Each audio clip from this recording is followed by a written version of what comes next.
Bom, então vamos lá. A nossa aula de hoje é de introdução à lógica de programação, tá? Então, nós vamos ver um pouquinho sobre algoritmos e como são estruturados os algoritmos e os programas de computador.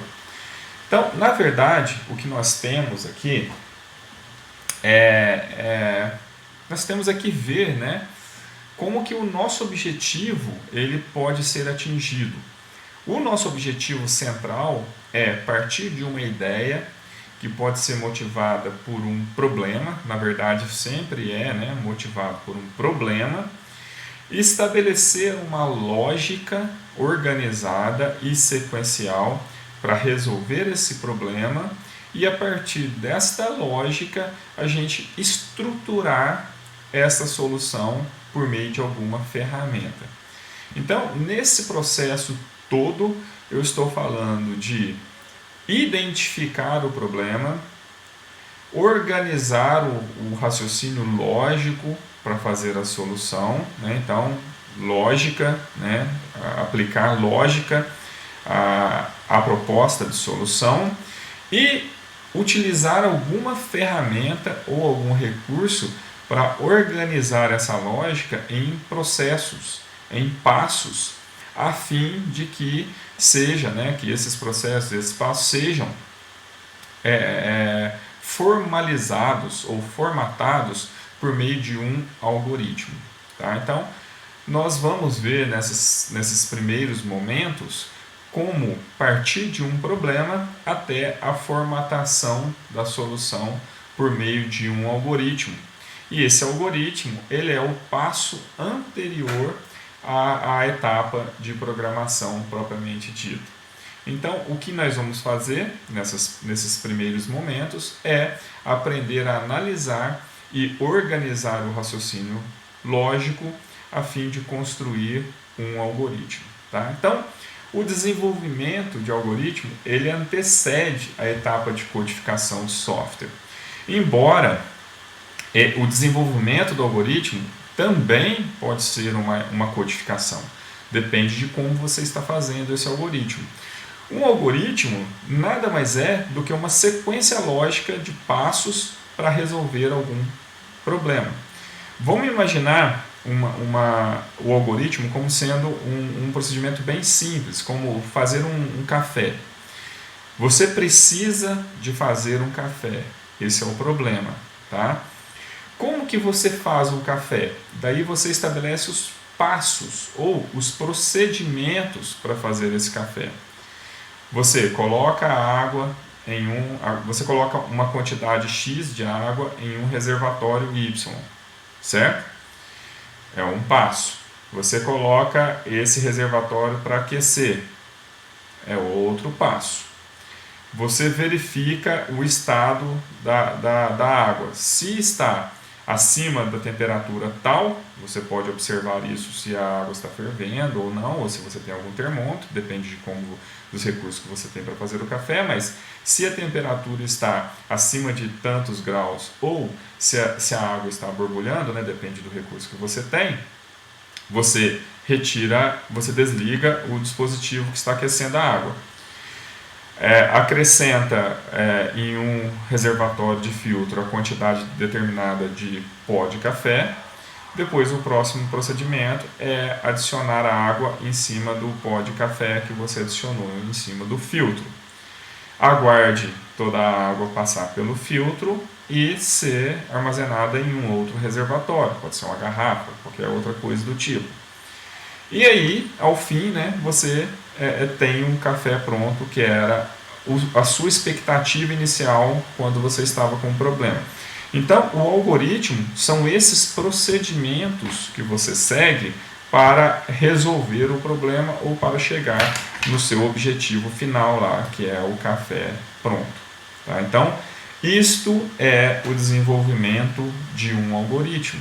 Então, é por meio de seguir essas etapas e atingir um objetivo que você desenvolve, né, esse algoritmo. Então, o algoritmo é esse procedimento. Tá? Uma receita de bolo, quem aí já viu uma receita de bolo? Né? Numa receita de bolo, você tem lá adicione tal ingrediente, adicione tanta quantidade de tal ingrediente. Essa sequência e essa definição do ingrediente e da quantidade, então essa sequência é um algoritmo. Então, na verdade, toda vez que você realiza um procedimento seguindo os passos lógicos, você está fazendo uso de fato de algoritmo. Não quer dizer necessariamente que seja algoritmo de programação. Aqui nós não estamos falando de programação propriamente dito, mas o algoritmo ele é uma sequência lógica para você atingir um objetivo não diretamente relacionado à programação. É que nós vamos usar no contexto dessa disciplina o algoritmo para a programação, mas o algoritmo é essa sequência lógica para você resolver qualquer coisa, tá? Alguns cuidados devem ser tomados no desenvolvimento de algoritmos. Pensa bem para você ver. O que acontece se ao invés de colocar em uma receita de bolo, ao invés de colocar leite lá na receita, você se engana e coloca água lá na receita? O seu bolo vai ficar errado. O seu bolo não vai ficar tão bom quanto se você tivesse um algoritmo correto, se você tivesse a receita correta. Então, esta receita incorreta, ela resulta em um objetivo incorreto, né? Então, um algoritmo, no contexto nosso de programação, o algoritmo errado, ele resulta em um programa errado, tá? Uma receita de bolo errada, ela resulta em um bolo errado. Pode ser que o bolo tenha todos os aspectos de um bolo, ele só não tem a mesma qualidade. Se você tivesse feito um algoritmo, se você tivesse seguido uma receita correta, porque o erro foi pequeno. O mesmo acontece com o programa. Você faz um programa inteiro seguindo um algoritmo, né? O programa ele parece que está certo, ele tem todas as características do programa que você desejava, mas um detalhe, um procedimento lá no seu programa estava errado, então o seu programa ele não tem a qualidade que você desejava. Porém, ele pode até resolver parcialmente o problema, pode resolver totalmente o problema, mas com algumas características que poderiam ser melhores. Enfim, você pode até degustar aquele bolo feito com a receita errada. E você pode até usar um programa feito com o algoritmo errado. Porém, você teria uma melhor qualidade se você tivesse usado a receita correta, se você tivesse usado o algoritmo correto. Tá? Então, a qualidade do algoritmo, ela interfere diretamente na qualidade do programa que você vai ter. Tá?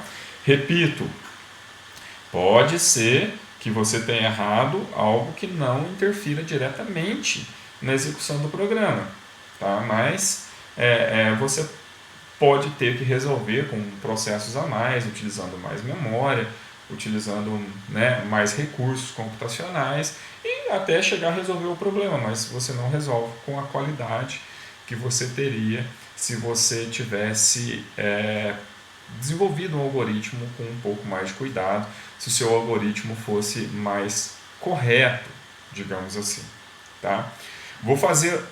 Fizemos, né, uma analogia com um bolo para exemplificar, que você pode até ter lá um bolo se você trocou um ingrediente apenas, né, o leite pela água. Você tem até um bolo que você consegue degustar e tudo mais, né? Agora, tem outra situação em que você chega exatamente no mesmo resultado, porém com esforço muito maior. É outra coisa que você pode errar no seu algoritmo. Você utiliza muitos recursos, mas muitos recursos mesmo, que você não precisaria para resolver o mesmo problema. Ou seja, você faz uma tarefa muito complexa para resolver um problema que você resolveria de forma mais simples. Isso é resultante de um algoritmo errado também, tá? Um exemplo, você precisa ir de um ponto X ao ponto Y, que é uma reta, e tem 100 metros, por exemplo. Você precisa caminhar do ponto X ao ponto Y para uma reta que tem 100 metros. Aí o seu algoritmo, por algum erro, ele fez você dar uma volta Então você conseguiu ir do ponto X ao ponto Y, porém com uma curva, e ao invés de 100 metros, você precisou de 300 metros para chegar do ponto X ao ponto Y. Então você conseguiu chegar, só que da maneira correta você gastaria 1 minuto. Da maneira errada, da maneira não errada, né? Da maneira não tão correta assim, você atingiu o mesmo objetivo, só que com 3 minutos.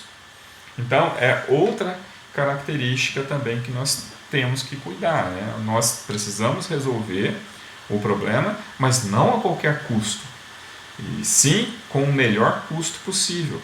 O custo que eu estou falando aqui não é diretamente o custo monetário, custo financeiro, é custo de recurso que nós temos. Nós temos um dispositivo, né, para resolver ou para utilizar para resolver algum problema que ele é limitado, ele é finito quanto a recursos. Normalmente nós utilizamos um computador para resolver um problema utilizando um software, utilizando um programa. Então nós temos os recursos disponíveis nesse computador para você conseguir utilizar aquele programa. Se você tem um programa que resolve um problema a qualquer custo, utilizando muitos recursos, possivelmente você vai precisar de um computador muito mais potente para resolver aquele problema do que você teria se você utilizasse, se você resolvesse da forma correta, se seu algoritmo fosse otimizado para resolver da forma correta.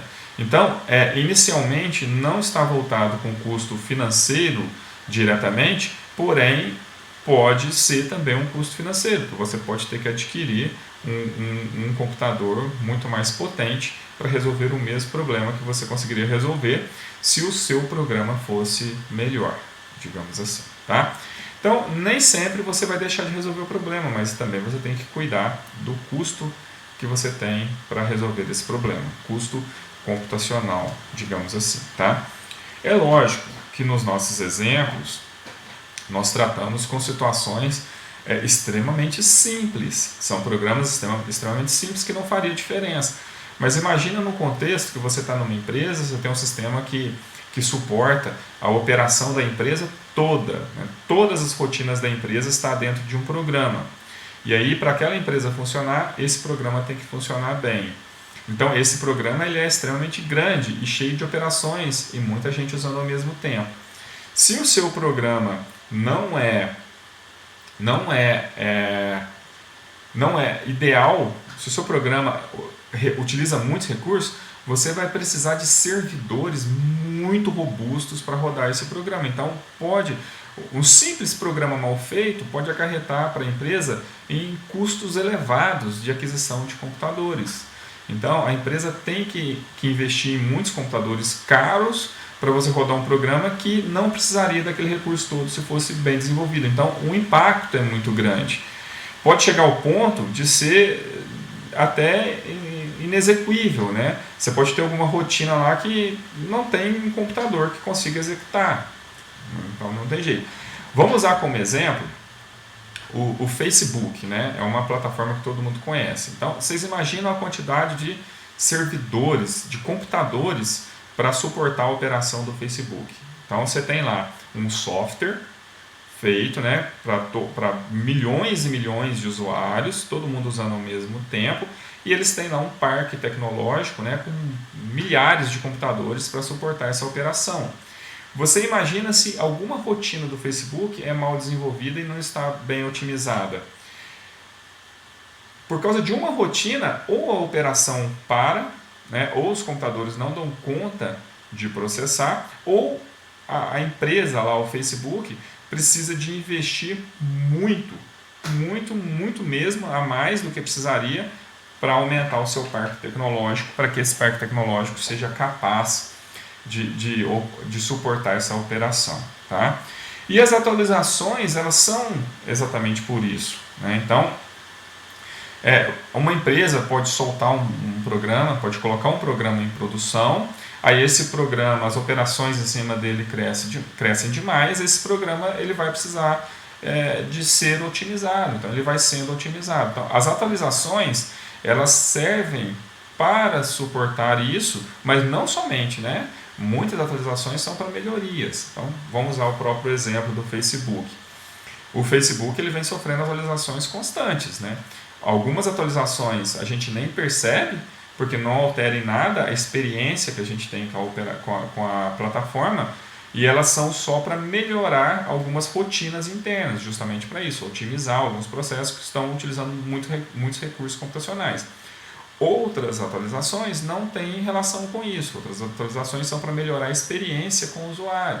É uma funcionalidade a mais que é inserida, é uma funcionalidade que era de um jeito, passou a ser de outro para ser melhorada. Então, você tem diversos motivos, mas as atualizações elas são relacionadas, podem ser relacionadas com a qualidade sim, mas muitas vezes elas são relacionadas também com a experiência que você proporciona para o usuário ou até com alteração na operação. Uma empresa também que fazia lá uma operação de vendas de um jeito, o sistema está voltado para aquela operação de vendas, depois por algum motivo a empresa precisou de alterar aquela operação de vendas.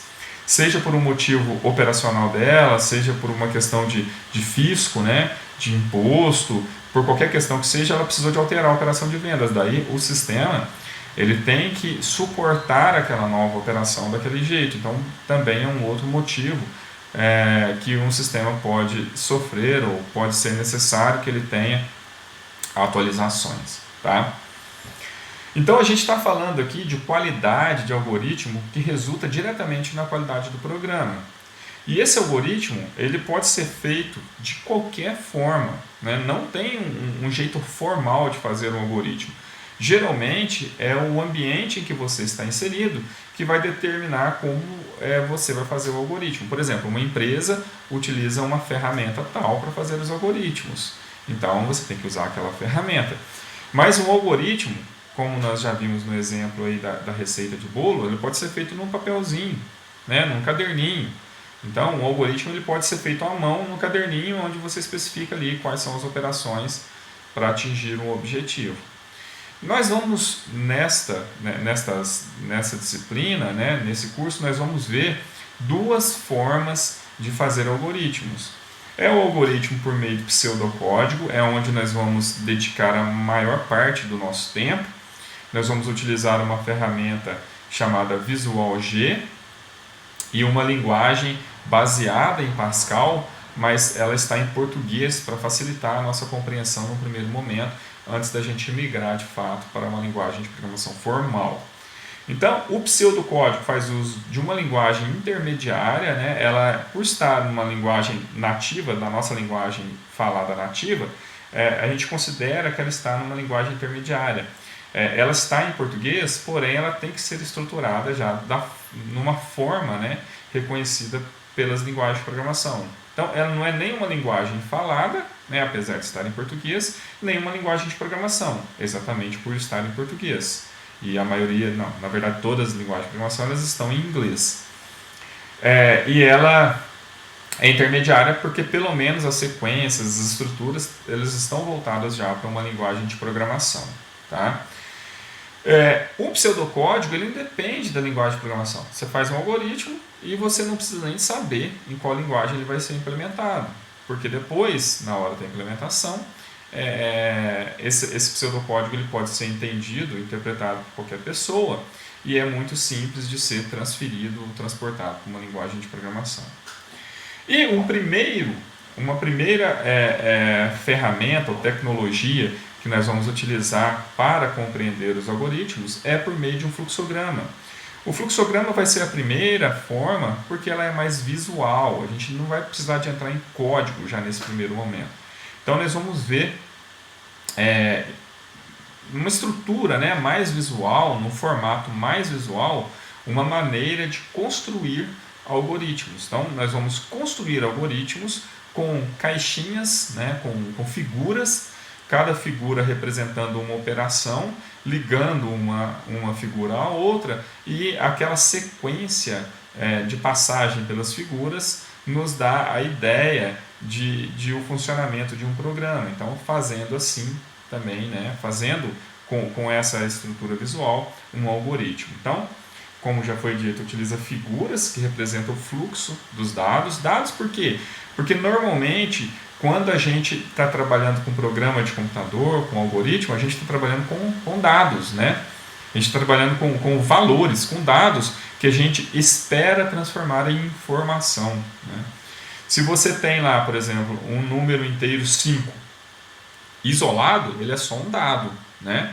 Agora, se você tem lá no final que são necessários 5 lâmpadas, por exemplo, de acordo com o algoritmo tal, para iluminar um ambiente tal, aí você não tem um dado, você tem uma informação, embora seja o mesmo valor, 5, né? Só que o 5 solto é um simples dado. 5 lâmpadas para iluminar um cômodo tal é informação. Então, você está trabalhando diretamente com essas com dados e informações, né? Então, cada operação é representada por um símbolo. Mas quais são esses símbolos? Então, nós temos uma diversidade enorme de símbolos, dependendo da plataforma que você utiliza para fluxograma. Tá? Então, não tem um limite. Aqui para o nosso fim, nós vamos dedicar muito mais tempo lá no pseudocódigo, então nós precisamos entender só a estrutura inicial de montagem de fluxograma. Nós vamos trabalhar com estes símbolos aí. Então são 5 símbolos. Esses símbolos eles vão nos permitir criar qualquer fluxograma, né? Qualquer algoritmo, tá bom? Então nós temos o símbolo de início e fim, né? Esse é o símbolo de início e fim do algoritmo, então nós vamos ter ele como primeiro e ele como último símbolo. Quando nós temos uma saída de dados, nós temos esse símbolo. Saída de dados, gente, a gente vai trabalhar sempre com a saída de dados padrão. Nós temos nesses programas que nós vamos fazer, como saída de dados padrão, a tela ou o monitor, tá? E nós temos esse símbolo como entrada de dados. Em algumas outras ferramentas você vai ver um símbolo diferente, como um retângulozinho cortadinho na parte superior direita. Também é para a mesma finalidade, né? Para a entrada de dados. É quando você quer que o seu programa receba alguma interação externa com algum dado, que algum dado seja inserido para dentro desse programa. No nosso caso aqui, a entrada de dados padrão é o teclado. Então nós vamos utilizar o teclado para passar dados para dentro do nosso programa. Quando nós não temos nem entrada nem saída, mas nós temos algo que precisa ser feito dentro do programa, como uma variável, receber algum valor, realizar uma expressão e atribuir para dentro de uma variável, nós temos o processamento ou atribuição, que é esse retângulo. Tá? E nós temos uma estrutura lógica, que é uma das estruturas mais importantes. No caso do fluxograma, eu ouso dizer que é a mais importante, porque nós vamos realizar as duas tarefas mais utilizadas na programação, que é a estrutura de decisão ou a estrutura condicional, e por meio dessa estrutura de decisão nós vamos também fazer laço de repetição. Tá? Então nós temos aqui que as operações obedecem a uma ordem, há apenas um sentido entre as operações. Nós vamos ver aqui também que essas operações elas são interligadas por meio de setas.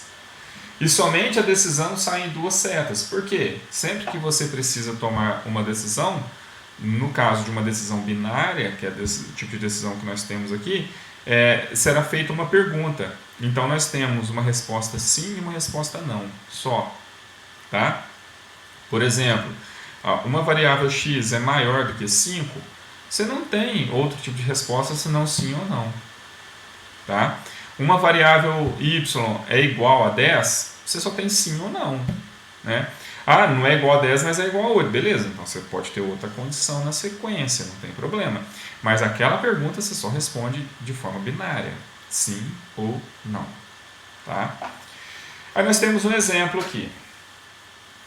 Esse exemplo é verificar se um aluno está aprovado. Nessa lógica nossa aqui, para o aluno estar aprovado, a nota dele tem que ser maior ou igual a 7. Ou seja, o aluno está aprovado se, somente se, a nota dele for maior ou igual a 7. Tá? Então, quais são os passos para realizar esse algoritmo? Olha lá, início, sempre começo dessa forma, né? Depois, olha, eu tenho uma saída na tela. Imagina um computador, um programa de computador. Seria uma saída na tela escrito informe uma nota, para orientar a pessoa que está usando esse programa que ele deve informar uma nota. Aí a pessoa informa uma nota no teclado, tá vendo esse símbolo? Ó? Esse símbolo é de entrada de dados. Então, eu peguei a nota que a pessoa digitou no teclado e guardei em uma variável chamada nota. Então, essa nota aqui é um espaço de memória. Então, eu peguei a informação que foi digitada e guardei aqui dentro desse espaço de memória que eu chamei de nota. Então, toda vez que eu quiser saber qual é a nota informada pela pessoa que está usando o programa, eu vou saber por meio desta variável aqui, chamada nota.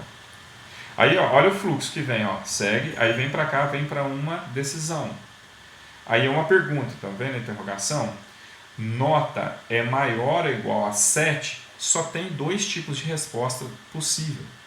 Sim ou não. Se sim, olha, aprovado.